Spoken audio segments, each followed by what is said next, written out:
Hello, everybody, and welcome to another show about poetry and painting.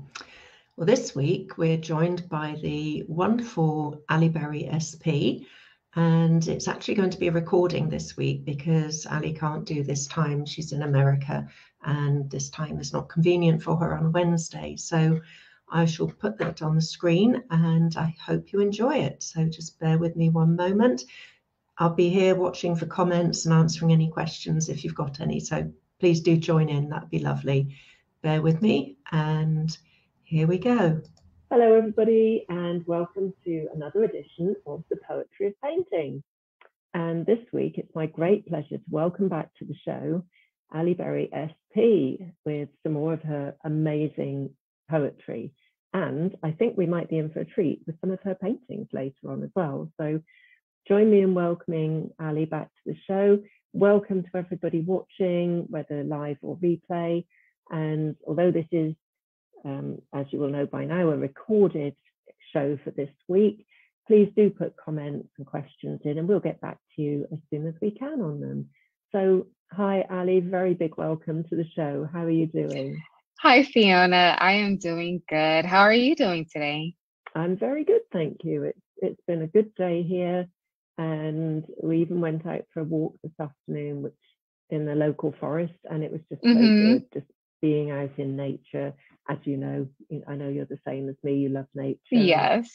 Just walking through forests and woodland is just, I think it's just so good for the soul. So, and good it definitely is. So, I can imagine. Have you gotten some ideas so far by taking your walks today?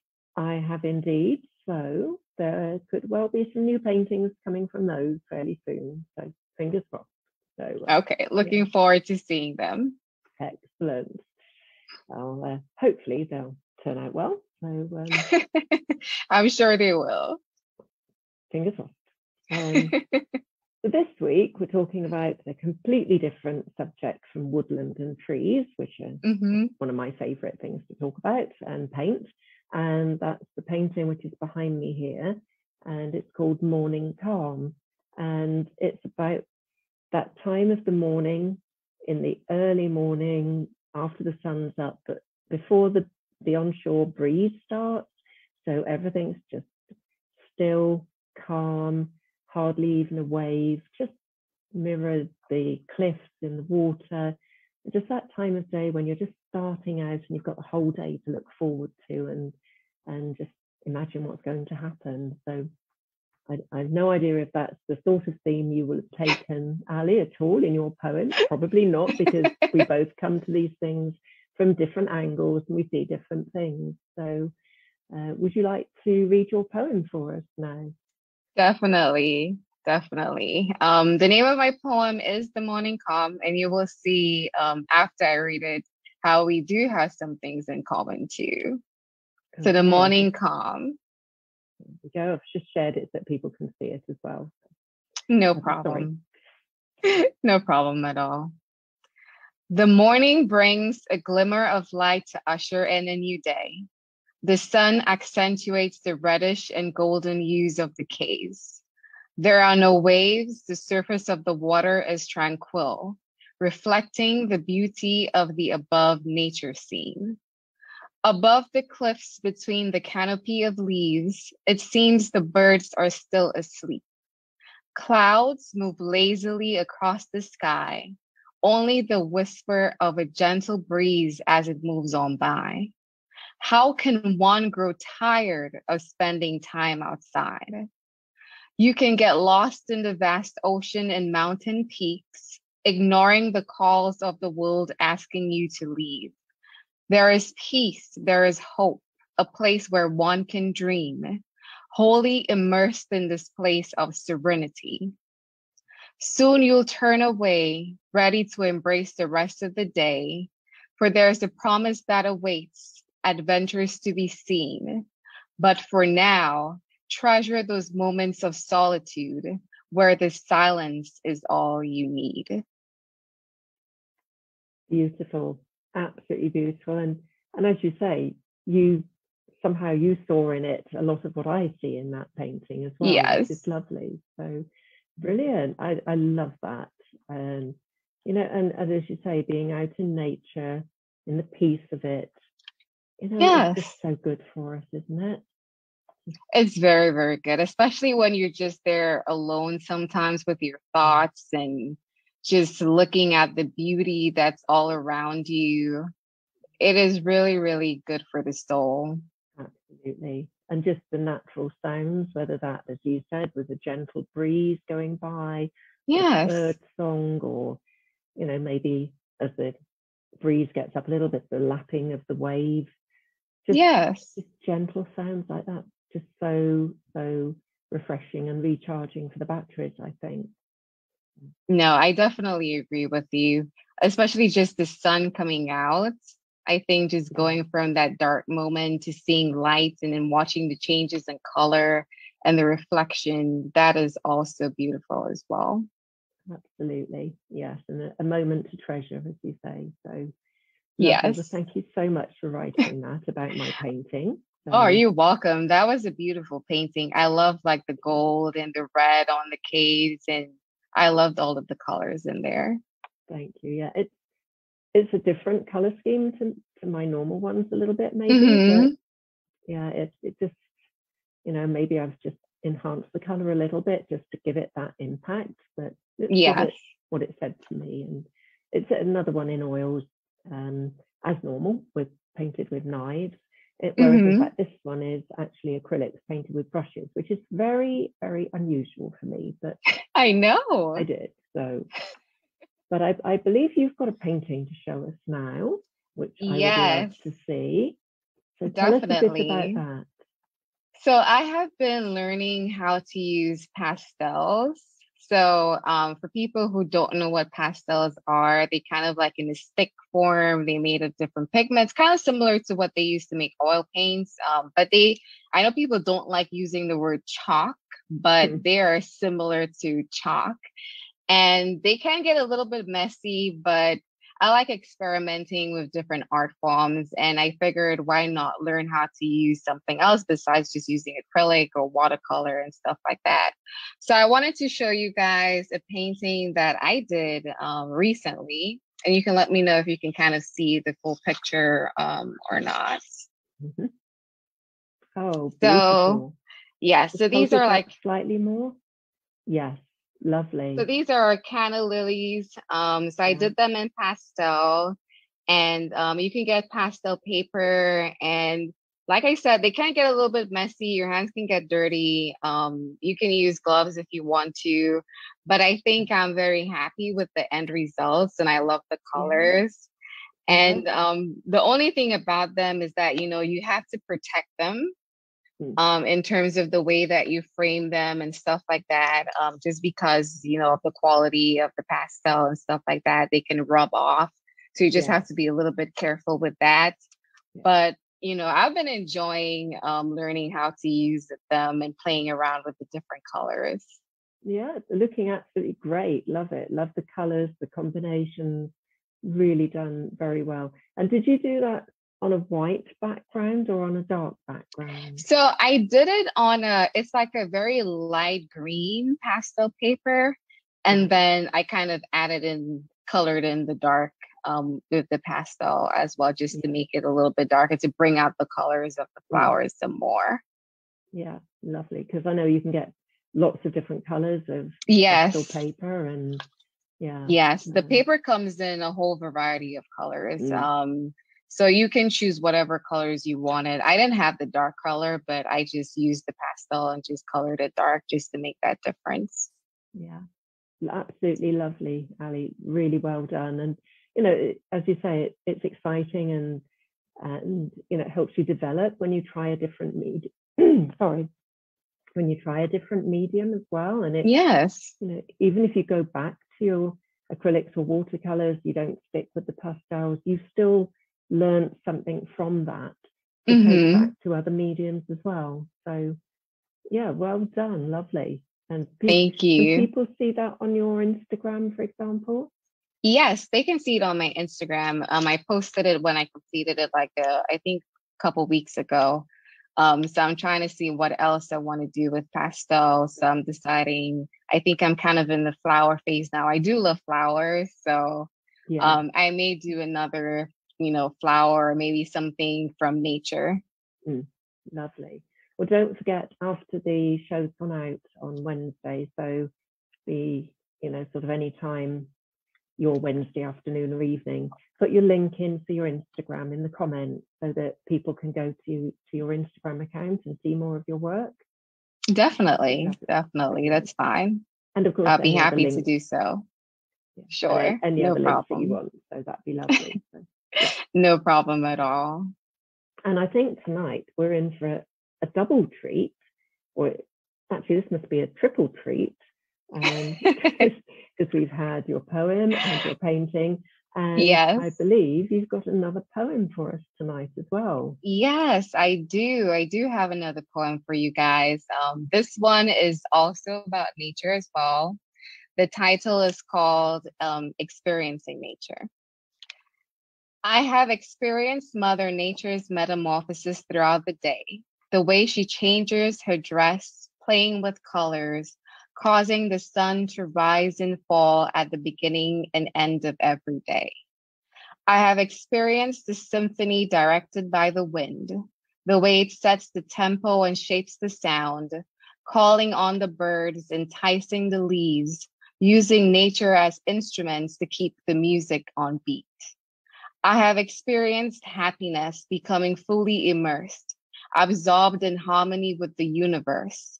The body disappears. I am one with the environment, allowing my soul to roam the terrains to experience enlightenment. I have experienced walks in the woods, exploring different paths, letting my feet be my guide, senses on high alert, finding the source of nature within myself with each stride. I have experienced many lessons while spending time outdoors. While nature teaches her courses, I'm a student taking notes. Once I connect with nature, all my worries fade away. It reminds me that the beauty that I see also exists within me. Oh, that is so beautiful, Ali. It really is. Thank you. It just embodies the way that I think we both feel about nature. We're both definitely, and how important it is to both of us and to the world as a whole. Obviously, yes. Because, I feel a bit really quite sad for people who don't feel that when they go out into nature. But even if they don't, nature is so important for us to actually exist and be on this planet, and all the animals and everything as well. So, yet again, and that's so many more reasons to try and protect the planet and do every little thing we can to, exactly, help prevent climate change and whatever else. I definitely agree. We have to do our part to protect the planet that we live on for future generations, because if we don't, we're only going to be causing, more damage. And, we can't treat the place that we live in that way. No. And it's unsustainable. And, future generations are going to be in such a mess if we don't do something starting now. So, exactly. Yeah, good. Brilliant. Well, so you hear that, folks, do everything you can. We're doing everything we can as well. So every little bit helps towards the right outcome. So no, and I think that's important too, because sometimes people think that they may have to do something really big, but that's not necessary. Like you mentioned, every little bit counts. Yeah, like I use like soap instead of shower gel now, and in fact I think my skin's better for it. So I'm not using the plastics and things like that. So it can be just little things like that which make such a difference, and getting refills for things instead of buying more plastic. Exactly. And the walks are definitely good for us too, instead of just driving everywhere. Taking that walk in nature helps us, and it helps the planet as well. Absolutely, better than using up fuel and creating more pollution. So exactly. So talking about better for us, Ali, how are things going with your advocacy? Things have been going good. Actually, I reached out to some representatives and different senators here in the state of Georgia, and I heard back from 2 of them who were very happy about co-sponsoring some of the bills that I was asking them to. So that was very exciting for the rare disease community, and I'm looking forward to continuing my advocacy journey and hopefully getting other senators and representatives on board to understand, what it is that we face in the rare disease community, and hopefully in the future bring change for all of us. So things have been going good. Good. Because it's not just one rare disease that we're talking here, is it? It's no. An umbrella effort to encompass lots of different rare diseases, isn't it? Yes. I think now they're saying that there are about 2,000 of them. So it is an umbrella of different rare diseases that I'm talking about. It's just not a specific one. It's something that will help, everybody that's a member of the rare disease community. Because I know at the moment, you mentioned to me before we started about, a new treatment that you've been having, but it's the side effects are almost as bad as the actual disease. So, exactly. What do you do there? Do you take the drug and feel awful, or do you not take it and feel awful in a different way? So is there any sort of progress? Have you got anything positive coming up on that at all that you know of? Right now they're just saying that, hey, if it's making you feel really bad, let's just take a break from it and kind of see how you do. But at the same time, that break can only last for a short period of time, because I can't not be on medications for a prolonged period of time either. But like you mentioned, it's always that risk-benefit ratio that we have to look at. Once you get on drugs that are immunosuppressants, then, once they start, helping with one area of the body, then they're causing havoc in other areas of the body. And I've seen a lot of patients go through, a lot of difficulty, especially with dealing with the side effects, because the thing that happens now is you're getting more treatment to deal with the side effects for the medications that are supposed to be helping you. So there isn't really a solution at the moment. But the hope is that I will be able to meet with different providers, and maybe they can come up with a plan that can help me, so I don't have to deal with all of the side effects anymore. Well, I'll certainly be keeping everything crossed for you and hope that happens. Thank you. Yeah. Have you got anything, are you seeing anybody about this soon, or is it just an ongoing process? Or no, I'm actually going out of state to a different hospital to see other specialists there. I think the people here that I see, they've done all they can do for the most part. They've kind of been running out of ideas of what to do next. So they need help. And I'm hoping that, those different providers at this major hospital will be able to come together and give me some better options that can help me become better, not have to deal with, having more, so just having a better quality of life. I think that's what I want for myself. And I think anybody in my position, that's what they would want for themselves too. Absolutely. And what we would want for you as well. So definitely. Thank you. So is there any like countrywide or worldwide, hopefully, concerted program of investigation and development of drugs to solve these, or cure, or at least enable people to cope with these diseases? I know that there are different companies here in the US that have been given certain grants to kind of encourage them to work on drugs that are for different rare diseases. And that is kind of like one of the bills, I think, that was called that you're trying to decrease actually this year, where you're going to decrease the funding for one of them. And that was one of the things that I was advocating for. to ensure that they do not decrease the funding, because the rare disease is one that affects at least 200,000 people. So for one person, you're like, well, if I'm not a part of the 200,000 people, like maybe let's treat, diabetes because it affects like millions of Americans, for instance. But when you're one of those 200,000 people and you're dealing with that disease every single day, how is it that, your life isn't as important too? So I think that it is imperative that they kind of continue to give funding to those companies so that they can, produce those drugs that we really need. Yeah.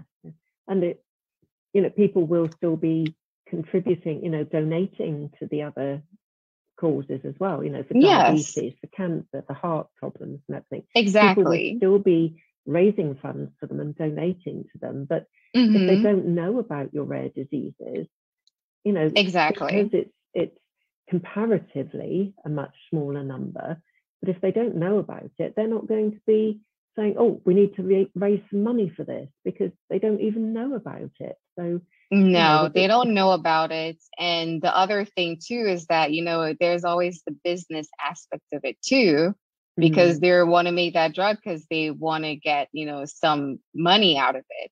Yeah. And, if you working about millions of people versus maybe like 200,000 people who may want to use that drug. So they're going to go towards the millions of people who need it. That's why it's important to keep giving them funding to encourage them to, do those investigations and keep on doing the research and produce the drugs that we need to help us. Yeah, it's a very difficult situation, I'm sure. And of course, government, they just want to be doing things that win votes as opposed to doing things for, minorities, which effectively you are, sadly. And that makes it more difficult because they've got other motives behind what they're trying to do as well, haven't they? So exactly. It's a very difficult one, and I very much respect what you're doing with that and wish you every success in the world with it as well. So thank you very much. There are a lot of people in the rare disease community that are advocating for similar things and different things as well, kind of depending on what their rare diseases are and their needs. And hopefully, even if we don't get the results that we need right now, our hope is that, the other people that are continuing to suffer from those rare diseases will get the appropriate treatment that they need eventually. Yeah, definitely. And if there are any links about that as well that you'd like to put in the comments afterwards, please do. So if people would like to find out some more about it and how they might even, want to get involved, then please put some links in there for them. And there may even be people that know that they're not well, but don't know why they're not well, and maybe they could have one of these rare diseases possibly, and it might give them a bit of hope, a bit of positivity that other people are campaigning as well.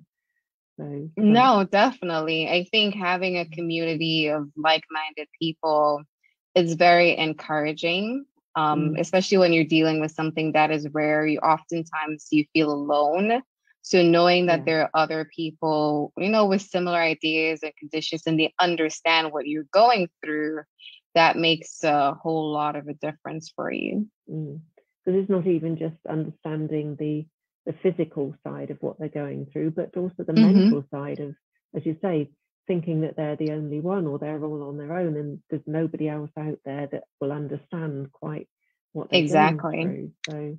So it must be as much a lot of it a mental thing as well as the the physical side of it as well, which must make it even worse when you feel that you are all on your own and people have given up on you almost, because there isn't anything going on. So well, as you know, I wish you all the best with that, and thank you. And I definitely will. If there's any way that I can help promote it, if you want to send me anything, then I'm very happy to promote your cause on Facebook and things as well. So thank you very much, Fiona.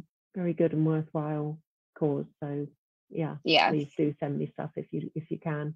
That'd be lovely. So have you got anything in the pipeline at the moment with writing?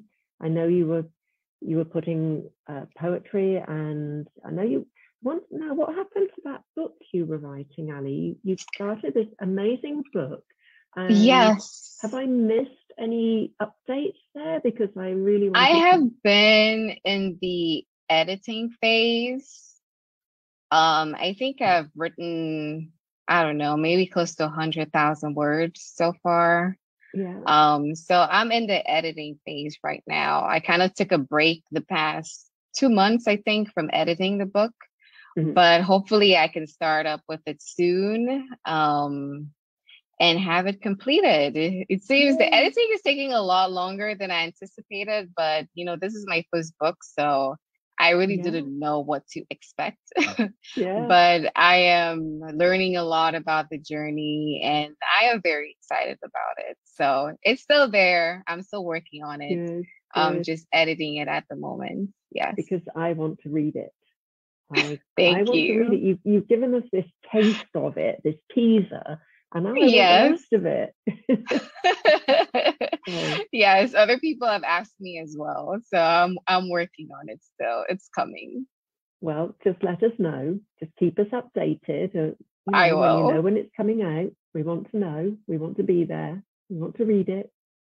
Yes. Thank you so much for your support, Fiona. That means a lot. You're very, very welcome. I really loved what I read, so I can't wait to read some more, as I say. But books, yes, you have some poetry in the book of mine, which is with the publisher at the moment. Oh, nice. That is exciting. Yes. So I believe it should hopefully be ready by the end of July, if not before. And it will be available on Amazon as well. So nice. There won't be horrendous shipping charges if you're not in the UK. You can have it. Nice. That's good. Provided by Amazon locally. So yeah, very exciting. Can't wait to. I know. I'm excited about it too, to see what it looks like and to have it and to hold it and look at the paintings and read all the poetry.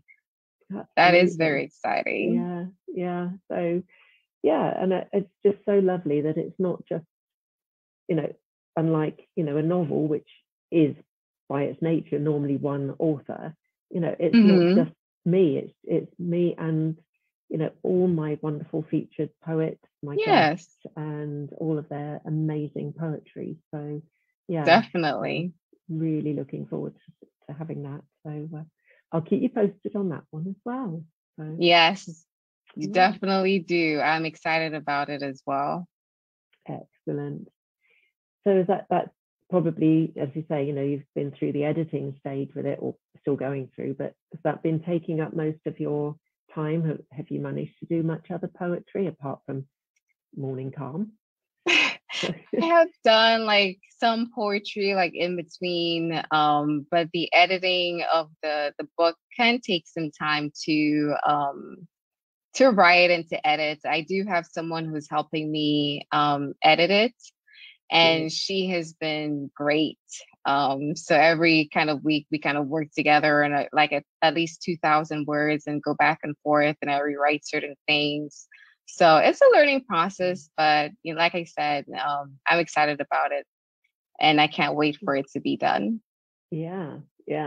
Well, you and me both. So I very much look forward to that. Yeah. Well, we're getting towards the end of our time. So I'd like to say another very big thank you for coming on the show today, for writing a beautiful poem about my painting, sharing your art with us, and sharing another of your beautiful poems about nature with us as well. Absolutely gorgeous. Thank you so much. And thank you, Fiona. You're very welcome. Would you allow me to post your poem in due course with my painting as well? Would that be right? Sure. Lovely. Great. Thank you. So I look forward to You're welcome. That. And thanks to everybody who's watching again. It's been lovely to have you on board, and I'll be back next week with another edition of The Poetry of Painting. So thanks everybody again. Thanks, Ali. Brilliant to talk with you again. Really appreciate you coming on. Take care, thank you, Fiona. Thank you, everybody. Have a good night. Bye. And you. Bye, Ali. Bye. Bye.